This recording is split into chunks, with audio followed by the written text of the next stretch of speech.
오늘 사도행전 네 번째 시간인데 베드로의 설교라는 제목으로 함께 말씀을 보기를 원합니다. 사도행전은 성령의 행전이다. 성령의 충만함을 받은 하나님의 그 백성들이, 예수 그리스도의 제자들이 일어나서 그 하나님의 꿈, 하나님의 뜻을 이루어 나가는 것입니다. 그 통로가 바로 교회와 성령 충만한 성도들이죠. 드디어 성령님께서 약속하신 대로 오순절날 마가의 다락방에 120명의 성도들 가운데 임하셨습니다.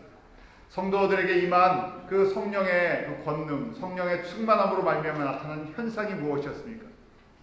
그들이 성령의 세례를 받고 충만함을 입고 방언을 말하기 시작했죠. 각자 자기의 태어난 곳, 그때 모였던 예루살렘에 모였던 15개의 그 언어, 민족 별로요 말하기 시작했어요. 하나님을 증거하기 시작했어요.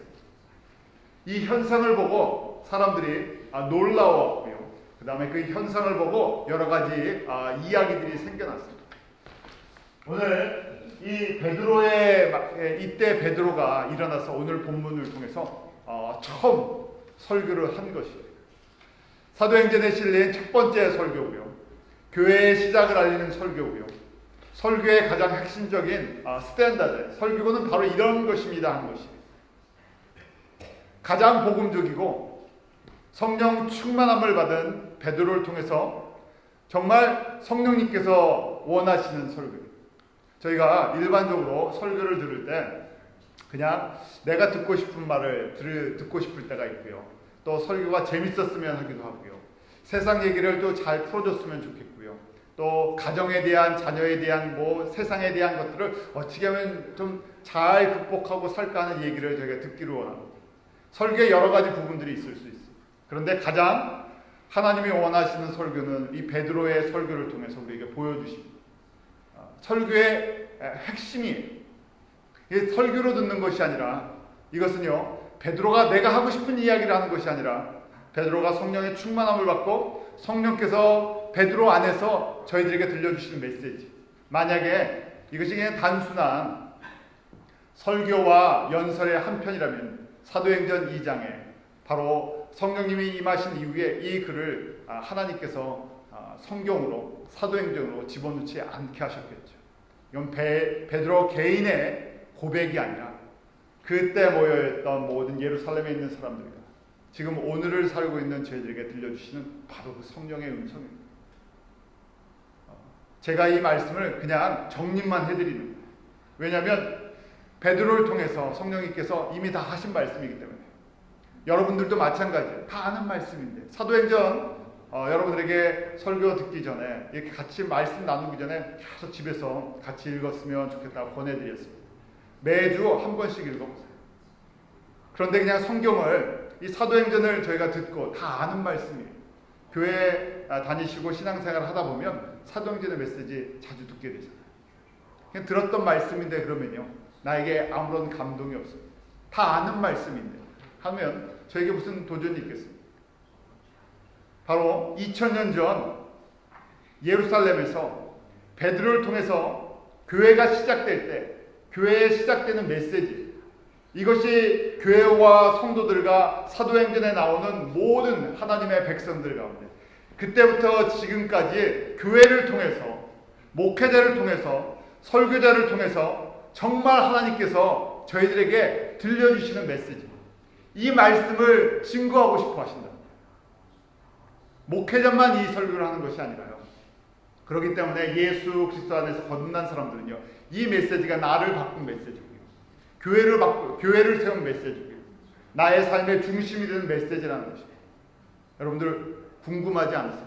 도대체 무엇이 예루살렘 교회를 시작하게 했던 메시지고 교회에 변하지 않는 2000년의 역사 동안 하나님께서 성령을 통해서 교회에게 주시는 변하지 않는 메시지라는 것이죠.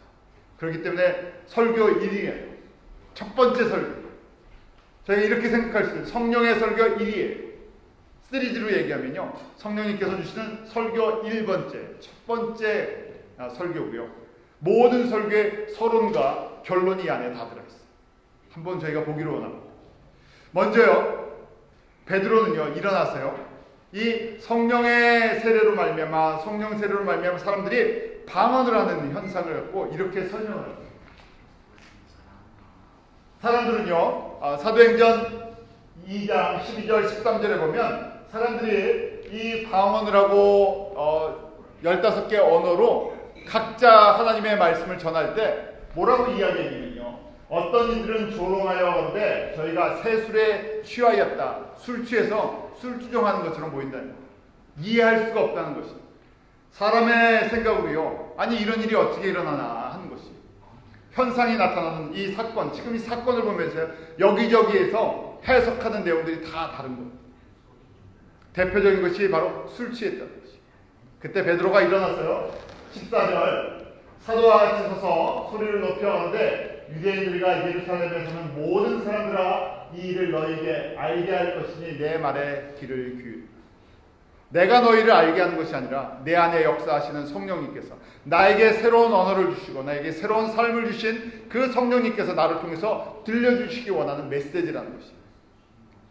사도행전 이전과 이후에 오순절 성령의 세례를 받은 이전과 이후에 베드로는 완전히 다른 모습이에요.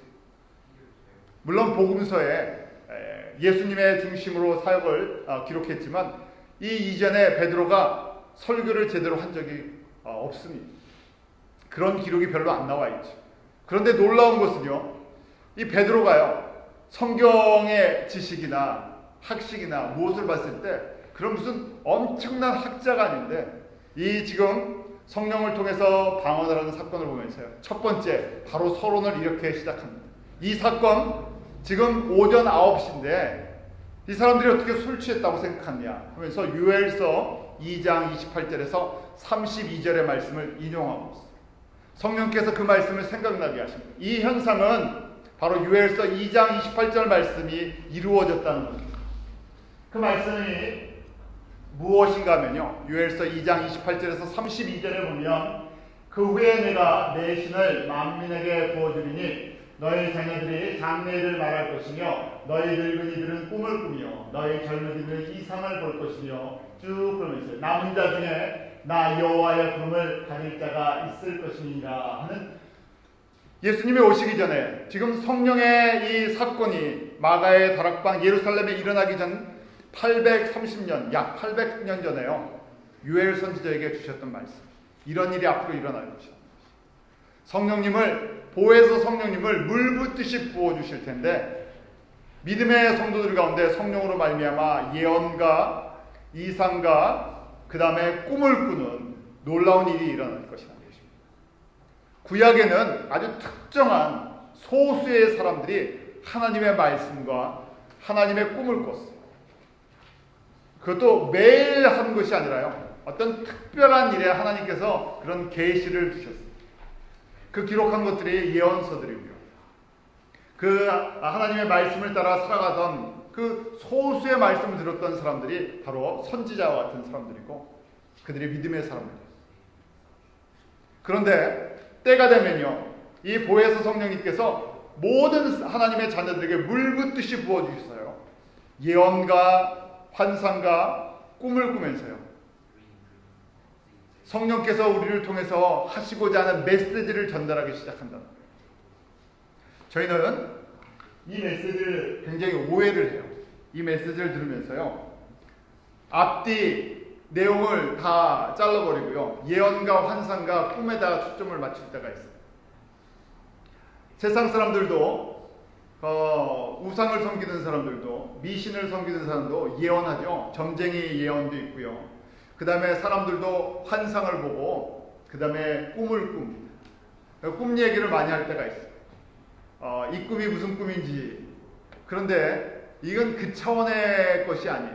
왜냐하면 성령을 통해서 우리에게 주시는 예언과 성령을 통해서 우리에게 주시는 이 비전과 성령을 통해서 우리에게 주신 환상, 꿈은요, 결론이 이미 다 나와 있는 거예요. 베드로는 그 결론을 다 이야기해주고 있습니다. 오늘 이 설교의 결론은 무엇인가? 성령님이 임하시면 예언과 환상과 꿈을 꾸는데, 그럼 도대체 그 예언과 환상과 꿈이 무슨 내용이냐 하는 것이에요. 그것은요, 예수가 주와 그리스도가 되신다는 것이에요. 그것이 예언의 말씀이고요. 그것이 환상이고요. 그것이 꿈이라는 얘기예요. 이해가 가십니까? 세상 사람들이 그 예언을 그 다음에 점쟁이를 찾아가고요. 꿈을 꾸기 원하고 환상을 보기 원하는 건 무엇입니까? 우리가 원하는 세상적인 것들입니다. 어떤 꿈 꾸기 원하세요?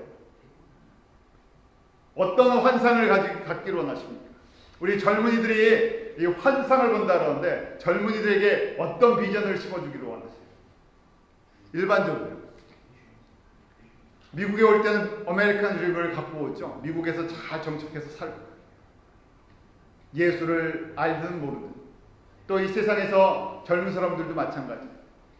열심히 공부하고 좋은 직장에 가서 안정적인. 그래서 저희 이제 한국 사람이니까요. 한국 사람들이 갖고 있는 꿈은 무엇입니까? 2세들이 미국의 주류 사회에 들어가는 그 꿈을 환상을 갖고 있어요.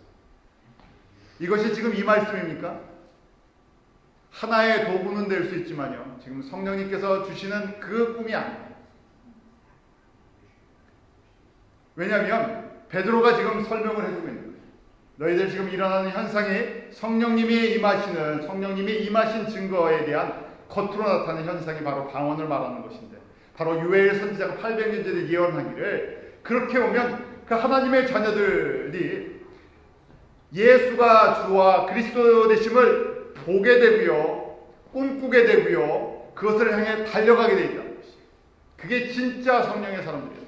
근데 그 일이 지금 어디에 있어요? 2000년 전 예루살렘에서 일어나고 있다는 것입니다. 한번 정말 그 말씀을 보시죠. 저희가 꿈과 야망과 그 다음에 하나님의 비전을 저희가 혼돈할 때가 있어요. 간단하게 정리하면 이렇습니다. 우리 앰비션이라는 것이 야망이 있는데요. 야망의 특징은 있어요. 뭐가 있냐면 거기에다 self-oriented, self-centered, self-motivated, self-glory 다 자기중심이라는 얘기예요. 사람은요 자기중심으로 살아갑니다. 예수를 믿어도요 성숙하고 성령의 충만한 은혜가 없으면 다 내 중심, 세상에 내 중심으로 움직여요. 내 입맛에 맞게, 내 기호에 맞게, 내 관심에 맞게 움직이게 됐어요. 그래서 내가 빠져버렸을 때 그래도 그걸 하고 싶은가? 그거랑 하나님의 꿈이랑 하나님의 비전이랑 나의 꿈이 섞여서 있을 때 정리하는 방법. 하나님의 꿈은 뭔가? 하나님이 주시는 비전은요. 하나님 중심의 하나님의 동기에 하나님의 영광. 그 안에 뭐든지 하나님의 뜻과 하나님의 영광과 하나님의 주권과 하나님의 나라를 위해서 하는 것이. 어떻게 구별할 수 있나? 내가 죽도록 일하고요. 그 다음에 뭐가요? 내가 싹 나를 빼버리는 거예요. 그래도 진짜 이걸 내가 했던 이유가, 내가 그렇게 했던 이유가 하나님의 영광 때문이냐? 아니면 나는 완전히 거기서 일만 하고요. 나는 섬기기만 하고요. 나는 희생만 하고요. 아무것도 거둘 게 없어요. 그런데 진짜 그래도 내가 기뻐서 했느냐 하는 차이. 우리가 교회를 섬길 때도 그렇고 예배를 드릴 때도 그렇고 다음에 우리의 복음을 증거할 때도 그렇고 기도할 때도 그렇고 이 안에 내가 빠져도 괜찮은가 하는 거예요. 내가 받을 영광과 은혜가 내가 받을 이 땅에서 어떤 뭐 자랑이나 이런 게 다 빠져도 하나님의 나라만 이루어지면 돼요. 하나님의 뜻만 이루어지면 돼요. 하나님의 영광만 나타나면 됩니다. 그걸 알고 있냐? 베드로는요 지금 오순절 이 사건을 통해서요 이전과 이후의 삶이 완전히 달랐던 사람. 그 전에 예수님의 제자였습니다. 3년 동안 제자였죠. 수제자였어요. 그런데 마지막 순간 예수님이 십자가에 달려 돌아가실 때 계산을 했죠. 내가 3년 동안 수고했는데 남는 것이 무엇인가. 그 다음에 예수님이 죽는 순간에 자신도 죽을까봐 거짓말을 하고 그 다음에 예수님을 저주하고 도망쳐버렸던 사람. 그런데 이 순간에 어떻게 합니까? 일어났어요. 담대히 그 똑같은 사람, 자신을 잡아 죽일 수 있었던 권세가 있는 사람들 앞에서 담대히 하나님의 말씀을 선포해 나갑니다. 이것이 바로 성령의 삶. 그리고 증거하는 이야기가 무엇입니까? 자신에 대한 이야기를 하나요? 이 땅에 어떻게 살아야 되는지 이야기를 하나요? 딱 한 가지 메시지. 그 메시지는 바로 예수가, 너희들이 십자가에서 죽인 그 예수가 바로 나와 너희와 온 백성의 주와 그리스도가 되십니다. 이게 성령님의 충만함을 받은 사람들의 모습이요, 성령을 통해서 들려주시는 메시지입니다. 여호수아 14장에 보면요, 갈렙이 그 고백하는 말씀이 있습니다. 여호수아 14장 10절에서 11절 말씀을 한번 같이 읽어볼까요? 시작. 여호와께서 이 말씀을 모세에게 이르신 때로부터 이스라엘이 밤에 행한 이 45년 동안 여호와께서 말씀하신 대로 나를 생존케 하셨나이다. 오늘날 내가 85세로 돼 모세가 나를 보내던 날과 같이 오늘날 오히려 강건하니 나의 힘이 그때나 이제나 일반이다. 싸움이나 수에 장담할 수 있다. 갈렙이 85세가 되었을 때, 제가 일반적으로 이제 완전히 할아버지가요, 나 아직 싸울 수 있습니다. 그 모세가 우리에게 약속하신 그 땅 정복할 수 있습니다. 싸우겠습니다. 야망입니까? 아니죠. 하나님의 그 사명에 대한 그 순종입니다. 지난번에도 말씀드렸죠. 우리가 세상적으로는 세상 잡으며 은퇴할 때가 있습니다. 쉴 때가 있습니다. 그런데 하나님의 나라에서는, 저희가 이 땅에서 하나님의 영광을 위해서는 쉬는 날이 없죠. 물론 잠시 휴식은 취할 수 있지만요, 끝까지 우리는 달려가는 사람, 끝까지 달려가고요, 주의 영광을 나타내는 사람들. 그것이 바로 그걸 가능케 하시는 분이 성령님이세요. 성령님이 우리에게 무엇을 주시기 때문에? 예언과 환상과 꿈을 주시기 때문에. 이런 은혜가 저희 가운데 있거든요. 성령 충만하면요, 예수의 꿈을 꿔요. 성령 충만하면요, 예수의 환상을 가져요. 성령 충만하면요, 예수에 대한 확신을 가지고요, 예수가 내 삶의 중심이 되어, 예수가 내 삶의 전부가 되어, 이렇게 생각하시면 돼요. 우리가 일을 할 때 동기부여가 있죠. 일할 때요. 직장에서나 내 사업을 할 때. 무슨 동기부여가 있습니까? 일할 때는요, 그래도 주급을 많이 받고 싶어요. 사람들이 내가 일한 거에 대해서 그만큼 합당한 대우를 받고 싶어 합니다. 그래서 제가 만약에 10불짜리, 시간당 10불 받고 일하다가 그 10년 동안 10불만 줘요. 그럼 어떻게 됩니까? 내 능력이 없어서 그런가, 나를 무시하는 건가, 그래갖고요. 만약에 시간당 12불 준다 그러면 옮길 마음이 생기죠. 내가 그만큼의 일을 해서요, 일을 하는 목적은요, 어느 정도 우리에게 경제적인 수익을 얻기 위해서요. 그런데 저희가 이거 한 단계 더 올라가면요, 성령의 사람들이 일을 하는 목적은 그렇지 않습니다. 그보다 한 단계 차원이 다른 거예요. 경제 활동을 하는 이유가 무엇입니까?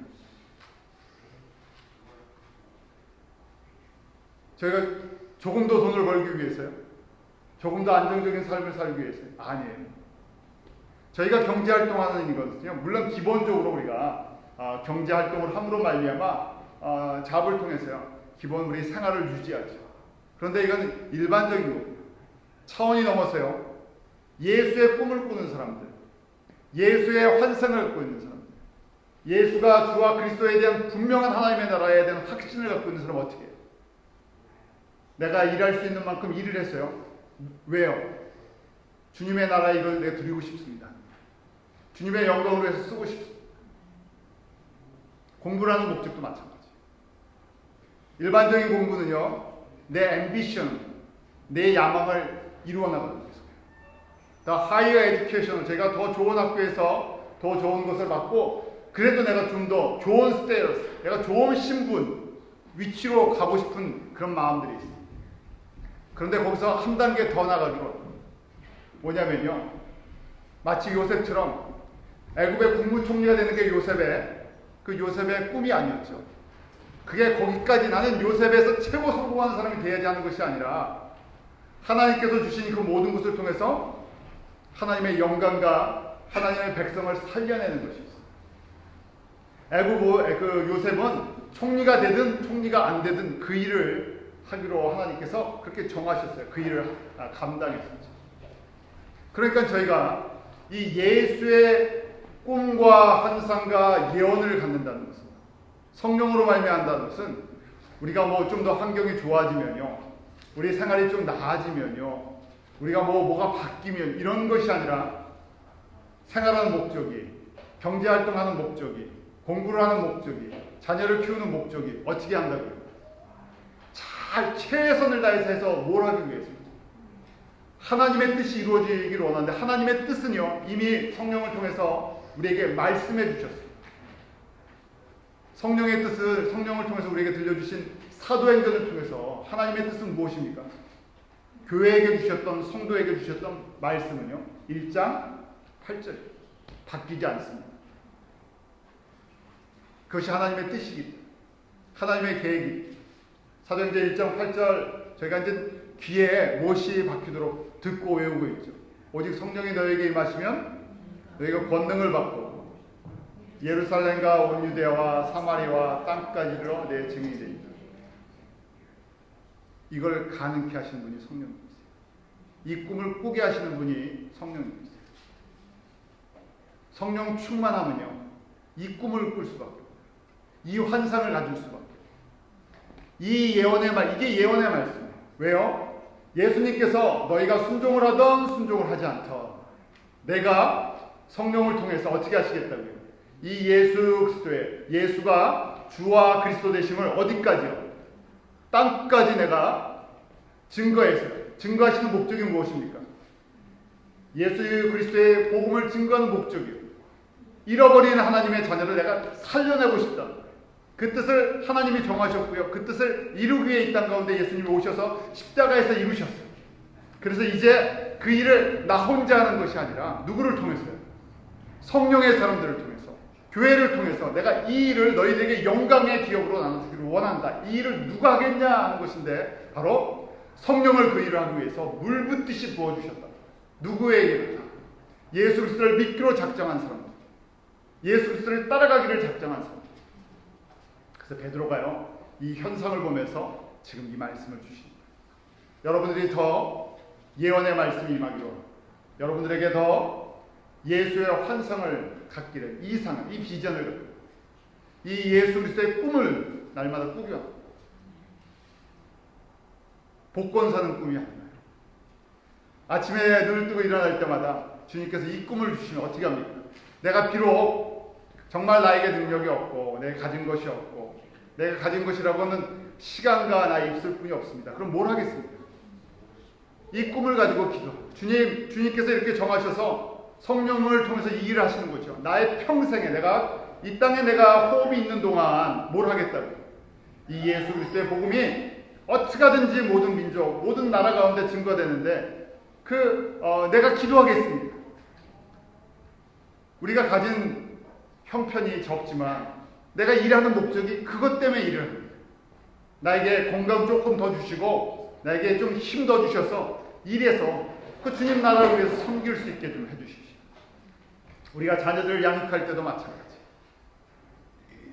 그냥 미국에서 성공하는, 믿음 좋은 성공하는 자녀 수준이 아니라 어떻게 하든지 이 일을 감당할 수 있는 믿음에 있어야죠.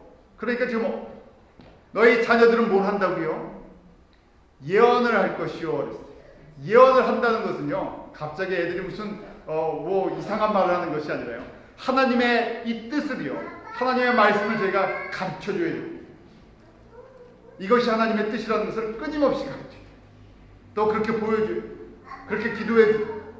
그래서 때가 돼서 하나님의 말씀을 그냥 주입해서 그냥 배운 것처럼 보이지만, 어느 날 성령님께서 은혜를 주셔서 그냥 부모를 통해서, 교회를 통해서 들었던 그 말씀이, 아, 그게 진실이군요, 그게 진리군요, 그게 하나님의 뜻이군요. 그래서 어떻게 해요? 가슴에 성령의 불이 임해서요, 아, 내가 이 때를 위해서 하나님께서 나를 지금까지 이렇게 준비해 주셨군요, 이렇게 은혜를 베풀어 주셨군요 하고 그거 감당할 수 있다. 저희가 그럴 때 후회 없는 삶을 사지 않겠습니까? 예수 그리스도를 믿는다고 하면서요, 우리의 삶을 정말 불태울 수 있는, 뭔가 보는 거죠. 예언은 미리 앞서 보는 사람들. 앞서 본다고 했어요. 개인의 생사복을 앞서 보고 하는 건 점쟁이 수준이고요. 하나님은 하나님의 나라를 우리 보고 앞서 보게 하십니다.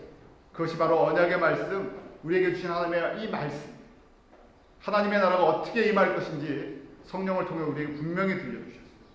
하나님의 뜻을 분명히 알게 해주셨습니다. 요한계시록의 말씀을 통해서 어떻게 영광 가운데 하나님의 나라가 이 땅 가운데 임하는 것인지를 저에게 가르쳐 주셨습니다. 이것을 믿게 하고 순종케 하는 분이 바로 성령님입니다.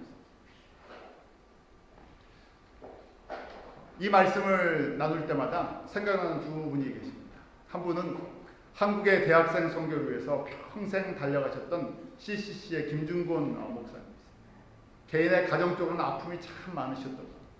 근데 그분의 그 민족의 가슴마다 하면서요, 그 부르는 그 찬양의 가사, 그 시에 보면 그 꿈이 있었어요. 한국의 모든 젊은이들 가운데 예수의 꿈을 심어주기로 하셨어요. 그가 연세가 많으셨던 목사님이셨지만요, 제가 그 목사님의 설교를 듣을 때는 그분은 이제 할아버지 목사님이셨어요. 그렇지만 그분은요, 할아버지가 아니세요. 그분은 어떤 젊은이보다 더 활활 타는 예수의 꿈을 갖고 계십니다. 모든 한국의 민족들이 예수로 말미암아 새로워지는 그 꿈을 평생 가지고 달려가셨어요. 또 한 분은요, 우리 YM이라고 있죠. 로렌 커닝햄이라는 그 예수전도단, 한국의 예수전도단을 본체가 되는 단체. 그분은 어떤 꿈을 갖고 계셨냐면요, 이 땅에 이 전 세계의 젊은이들이 예수 그리스도의 복음을 안고요, 전 세계로 퍼지는 꿈을 꾸고 있어요. 그것을 갖고요, 지금까지 달려가고 있어요. 그래서 그 성령을 통해서 감동을 받는 사람마다요, 이 예수 그리스도의 복음을 들고 움직이기 시작해요. 그래, 그 결과가 지금 전 세계에서 가장 선교사를 많이 파송하고 움직이는 단체가 바로 YM이라는 단체. 우리 A.B. 심슨 목사님도 같은 분이시죠. 120년 전에 그분은요, 그 장로교 목사로서 안정적인 목회를 할 수 있는 걸 내려놓고요, 이 예수 그리스도의 복음 때문에 모든 것을 정리하고 다시 그 하나님의 불을 태웠던 분이세요. 바로 성령님이 임하시면 그렇게 될 수 있어요. 저희 한 사람 한 사람 가운데, 저희 교회 가운데 이런 은혜가 임합니다. 오순절 마가의 다락방에 임하셨던 그 성령님께서 우리 한 사람 한 사람 가운데 불처럼 또 물처럼 기름처럼 바람처럼 임함으로 말미암아 우리의 살아가는 인생의 목적이 인간적인 차원에서요, 뛰어넘는, 인간의 차원을 뛰어넘는 하나님의 사람들입니다. 그래서 저희가 바라보는 것이 하나님의 나라를 저희가 바라보면서 예수 그리스도의 복음이 어디까지요? 모든 민족까지 증거됩니다.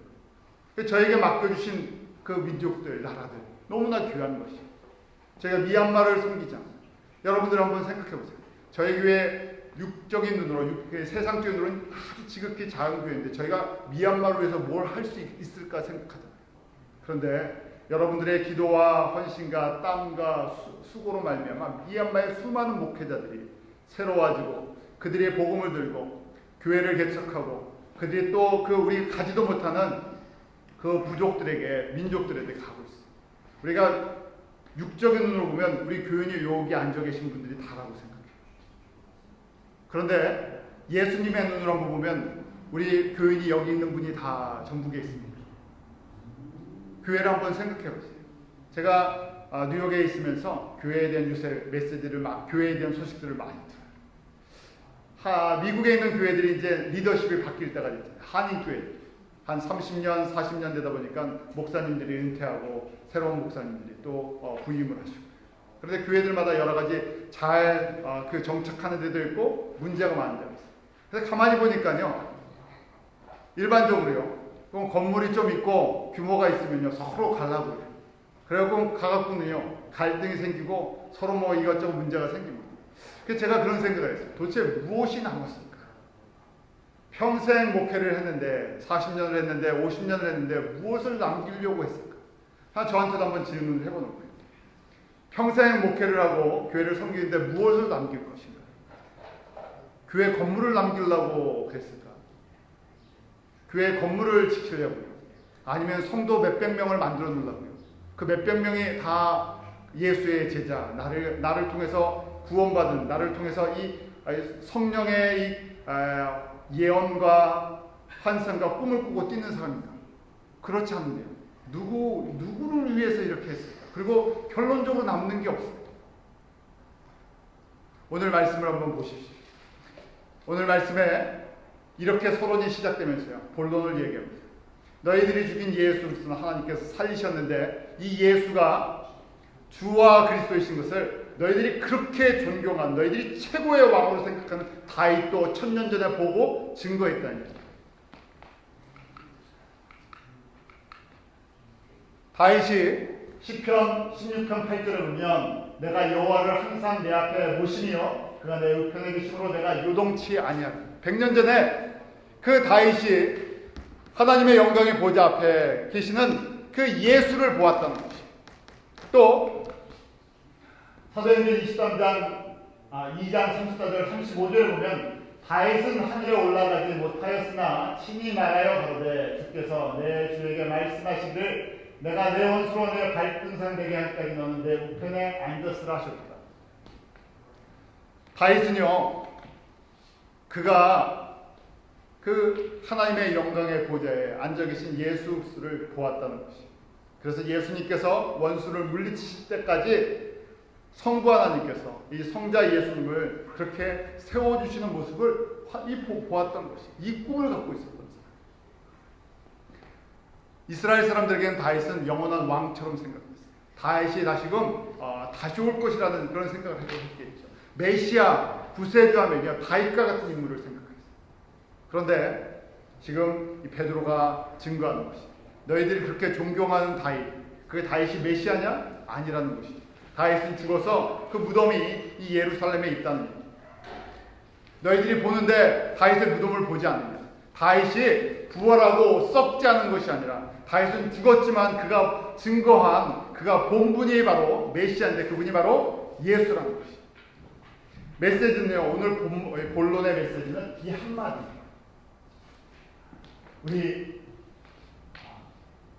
2장 31절 32절 또 2장 36절 우리 세 절 한번 같이 읽겠습니다. 시작. 미리 본 거로 그리스도의 돌아가심을 말하되 저가 음부의 버림이 되지 않고 육신의 썩음을 당하지 아니하시니라 하더니 이 예수를 하나님이 살리십니다. 우리가 다 이 일의 증인이로다. 그런데 이스라엘 온 집이 정령할지니 너희가 십자가에 못 박은 이 예수를 하나님의 주와 그리스도가 되게 하셨느니라. 누구를요? 예수를 주와 그리스도가 되게 하셨다. 이것이 본론이고 이것이 결론이에요. 이 말을 하려고 해요. 왜냐하면 유대인들에게 제일 생생한 증인은요 다윗이기 때문에 다윗이 증거했던 시편 16편과 110편의 말씀을 보면서 다윗이 누구를 증거한 건지 아니야. 자기 자신에 대한 이야기가 아니다. 다윗은 죽었지만 다윗이 보았던 그분, 그 예수, 너희가 십자가 못 박아 죽였던 그분이 하나님께서 그를 능력 가운데 살려주셔서 우리에게 바로 주와 그리스도가 되게 하셨다. 이게 메시지. 성령의 충만을 받으면 이 일을 어떻게 한다고요? 증거하고요. 이 일에 대한 확신을 갖고 이 일을 위해서 자기의 목숨을 거는 사람. 이것이 삶의 목적이에요. 다른 목적이 있지 않아요.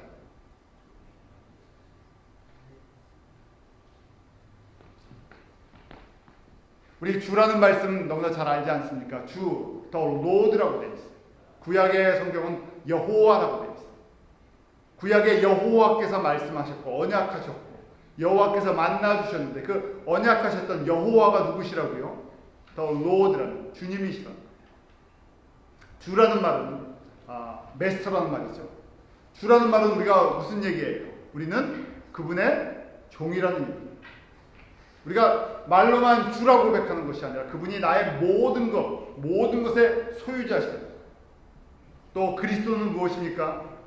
기름 부음을 받은 메시아라고. 우리에게 하나님의 구원을 이루시고 하나님의 영광을 이루시고 하나님의 생명을 이루시고 하나님의 나라를 이루실 분이 누구시라고요? 예수라는 것이. 성령으로 우리가 충만해집니다. 바로 예수가 주와 그리스도이심을 날마다 고백할 수밖에, 맡길 수밖에. 우리가 듣는 메시지는 설교를 365일 듣는다고 한번 생각해 보십시오. 한 1년, 아니 그냥 내가 평생에 듣는 설교가 무슨 설교일까? 설교 무슨 설교라고요? 본론과 결론이 뭐라고요? 예수가 주와 그리스도다. 이게 빠져버리면요, 무슨 설교가 됩니까? 내가 설교가 돼요. 내가 설교. 나 하고 싶은 설교. 내가 듣고 싶은 설교. 무엇을 하든지, 무슨 말씀이든지 예수가 주와 그리스도이십니다. 이 얘기를 들었으니까요, 그 다음 결과가 나와요. 설교에 대한 반응이에요. 설교에 대한 반응은 우리가 은혜 받았습니다 하는 건데요, 진짜 설교에 받은 이 반응입니다. 38절에 보면 37절에 보면 이렇게 그들이 이 설교를 듣고요, 메시지는 간단했죠. 다른 얘기 군더더기 붙이지 않았어요. 요엘 선지자와 다윗의 시편을 인용해서 예수 그리스도의 죽으심과 부활을 증거하면서 예수가 주와 그리스도이십니다. 그러니까요, 뭐라고 합니까? 37절 같이 읽습니다. 시작. 저희가 이 말을 듣고 마음에 찔려 베드로와 다른 사도들에게 물어보되 형제들아 우리가 어찌할꼬 마음에 찔렸다고 했어요. 마음에, 내가 이 마음이 깨어지는 것이죠. 내가 그동안 주와 그리스도를 다른 것을 갖다 내가 주로 다른 그리스도를 내가 섬기고 있었는데, 그러면서 그 다음에 하는 반응, 이것이 성령께서 주시는 반응입니다. 뭐라고 얘기합니까? 우리가 어찌할까? What shall we do? 우리가 무엇을 해야 합니까? 우리가 어떻게 해야 됩니까? 예수가 주와 그리스도이심을 제가 믿는 은혜가 저희 가운데 임합니다. 먼저 믿어야죠. 예수가 주와 그리스도이심을 내가 믿어야 되지 않겠습니까? 성령께서 그런 은혜를 저희 가운데 주시기를 간구합니다. 그 다음에는요, 믿게 되면요, 회개와 세례와 성령의 선물을 약속해 줍니다. 우리 회개라는 것 잘 알지 않습니까? 잘못했지 하는 생각만 바꾸는 것이 아니에요. 회개는요, 180도 삶의 그 모든 것들을 바꿔 방향을 바꿔서요, 걸어가는 것이에요. 그냥 매주 그냥 회개하는 게 끝이가 아니라요, 저희는 다른 것을 주와 그리스도로 삼고 있었다가요, 이제 예수만이 나의 주님이십니다, 나의 그리스도십니다, 그렇게 방향을 정했어요. 방향을 정하고 걸어가는 삶이죠. 방향을 정했으니까요, 예수가 주와 그리스도에 대한 확신이 있어야 되는데, 무엇을 통해서요? 성령님을 통해서, 하나님의 말씀을 통해서 저희가 그것이 바로 맞습니다는 예언의 말씀이, 하나님의 말씀이 과연 그렇군요, 성경의 모든 말씀은 예수가 주와 그리스도이심을 증거하는 말씀이었군요, 나의 삶에 일어났던 모든 사건은 예수가 주와 그리스도이심을 나에게 가르쳐주는 사건이셨군요, 내가 바라볼 방향도 예수가 나의 주님이시고 나의 그리스도시군요. 그 다음에 어떻게 합니까? 성령께서 인도하시는 대로 살아가는 거예요. 그 삶이 무엇인가? 마지막 결론에 보면 41절에 그날에 세례를 받고 몇 명의 제자가 됐습니까? 3,000명. 저는 이 말씀을 보면서 첫 번째 초점이 3,000명에 가 있어요. 이야, 예루살렘에 한 번 설교에 3,000명이 변화됩니다. 그런데 오늘은요, 여러분들에게 3,000명이 중요한 게 아니라 그 앞에 붙어있는 누가요? 제자의 수가. 제자라는 것을 한번 보기로 합니다. 제자는 어떤 사람이 제자예요? 예수님 따라가는 사람, 십자가를 지고 따라가는 사람, 그 방향을 함께 가는 사람, 하나님의 비전을 따라 움직이는 사람. 제가 말씀드린 것처럼 일을 하는 목적도 예수님 앞에 조금 더 쓰임받고, 기도하는 목적도 예수님의 구원을 이루시라. 우리가 봉사하고 섬기는 것도 나를 통해서 어떻게 하든지 모든 족속에 복음이 증거되는데, 누구는 사라지고요, 나는 없어지는 거예요. 나는 없어지고요, 내게 건강을 주시고 내게 생명을 주시고 내게 일할 수 있는 모든 시간을 주신 것, 내게 지혜를 주시고 지식을 주신 모든 것을 통해서 맥시멈, 사도행전 1장 8절에 성령의 뜻이 이루어지기를, 그것을 고백한 사람이 제자라는 것이죠. 베드로가 자신들을 쓰면 우리는 이 일의 증인이라 그러죠. 제자는요, 또 증인이. 증인은요, 그 안에 무슨 단어가 들어가 있다고요? 순교자. 여러분들 사도행전은요 피의 역사예요. 예수 그리스도의 피가 들어가 있고요. 거기에 사도들의 피가 들어가 있고 증인들의 피가 들어가 있어요. 피라는 것이 무엇입니까? 자신의 생명입니다. 사람들이 제일 귀한 것이 무엇입니까? 그래도 자기 생명이에요. 뭐니 해도 내 생명보다 귀한 건 없어요. 그런데 누구를 위해서? 예수를 위해서. 예수님께서 주셨던 그 예언과 환상과 꿈을 꾸니까요. 뭘 드리겠다는 거예요? 내 피를 드려서라도 예수는 주와 그리스도의 심을 어디까지요? 모든 잃어버린 하나님의 백성이 들을 때까지 나는 그렇게 내 피라도 뽑아서 드리겠습니다는 결단을 하는 것이 제자의 삶입니다. 저는 이 말씀을 보면서 내가 이런 사람 됐으면 하나님 내게 이런 은혜를 좀 주십시오. 또 마찬가지예요. 제가 목회자라는 입장에서 봤을 때 이런 제자 한 명을 만들어내면 어떻게 되겠어요? 성공한 목회자입니다. 예수를 통해서 이런 사람 하나만 나온다. 우리가 기도하고 우리가 섬겨서요. 우리가 섬기는 선교지에서 이런 사람 하나만 나온다. 이런 제자 한 명만 만들어낼 수 있다면 우리가 후회하겠습니까? 우리의 인생을 후회하겠습니까? 우리의 자녀가, 우리의 또 형제가, 우리의 자매가, 우리 성도들 중에서 이런 사람 하나가 딱 있다. 이 한 사람 때문에 어디 가서요? 주님 앞에 가서 저희가 칭찬받을 줄 믿습니다. 우리가 이런 은혜를 사모하시고 내가 이런 사람 되게 해주십시오. 내가 예수의 제자 되게 해주십시오. 내가 진실로 예수의 삶을 따라가고 예수 앞에 순종하고 예수의 영광을 살아갈 수 있습니다. 저희를 통해서 하나님께서 김준곤 목사님이나 로렌 커닝엄 같은 위대한 분도 사용받을 수 있지만 또 보이지 않게 뒤에서 그런 사람들을 세워나가는 한 사람의 예수 그리스도의 제자를 세워나가는 그런 사람들 되지 않겠습니까? 이런 은혜가 저희 교회 가운데 넘쳐나기를 원합니다. 기도하겠습니다. 하나님 아버지, 베드로의 설교를 통해서 성령의 음성을 저희가 듣습니다. 아버지 하나님, 성령이 저희 가운데 임하심으로 말미암아 물붓듯이 부어주심으로 말미암아 우리의 자녀들이 예언하고 젊은이들이 환상을 보고 늙은이가 꿈을 꿀 것이다. 주의 구원의 날을 저희들에게 허락해 주심을 감사합니다. 2000년 전 성령님 저희 가운데 임하여 주셔서 지금까지 허다한 사람들이 예수가 주와 그리스도이심을 고백하고 그 길을 따라가게 하시고 그 길을 위해 피 흘리며 땀 흘리며 순종케 해 주심을 감사합니다. 하나님, 이제 저희가 복음의 빚진 자로서 그 길을 따라가게 합니다. 매주 똑같은 설교를 듣는 것으로 저희가 그냥 스쳐 지나가는 것이 아니라 우리가 하나님의 말씀을 성령을 통해서 들을 때마다 우리가 어찌할까 주님의 그 길을 따라가기를 믿음으로 결단하게 하시고 순종하게 하시고 그럴 때마다 하나님의 돌보심과 보호하심과 하나님의 권능과 영광으로 저희들 충만케 되게 하여 주셔서 그 길이 힘들고 어려운 길이 아니라 찬송하며 기뻐하며 하나님의 영광에 나아가는 길인 것을 저희가 확신하게 하시고 저희를 통해서 무엇을 하든지 예수가 주와 그리스도이심을 온전히 증거하는 삶을 살 수 있도록 은혜 베풀어 주시옵소서. 감사하며 예수님 이름으로 기도하옵나이다.